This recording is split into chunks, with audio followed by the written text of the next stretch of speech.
রান্না পুজোয় যাওয়ার আগের দিনকে আমাদের টুপুর সোনা মনে হচ্ছে যেন বাচ্চা হবে, সেই জন্য ভিডিওটা করা স্টার্ট করলাম, কিন্তু দেখলাম হলো না।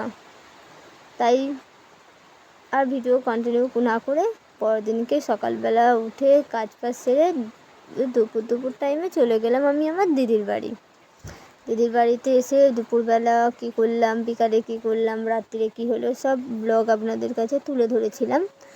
আর এটা হচ্ছে পরের দিন সকালবেলা মা মনীষাকে খেতে দেওয়ার সময়। তারপরে আমরা খেতে বসলাম। কী কী রান্না হয়েছিল কি না হয়েছিল, কী কী খেলাম সব দেখতে থাকো। আমার দিদির বড় জায়ের মেয়ে আপনাদেরকে বলছে।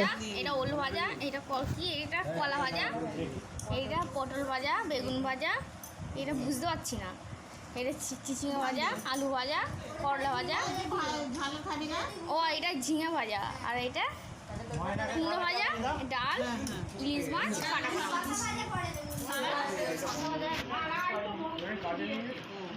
তারপরে আমি চলে এলাম ঘরে, এসে দেখছি ছাগলের বাচ্চা হয়েছে ও।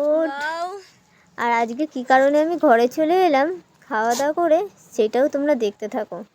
তার আগে দেখো আমাদের টুপুর সোনা তার বাচ্চাকে দেখে ভয়ে ভয়ে পালাচ্ছে। কি রে, ওটা তোর বাচ্চা রে। আর টুপুরের বয়স মাত্র 10 মাস।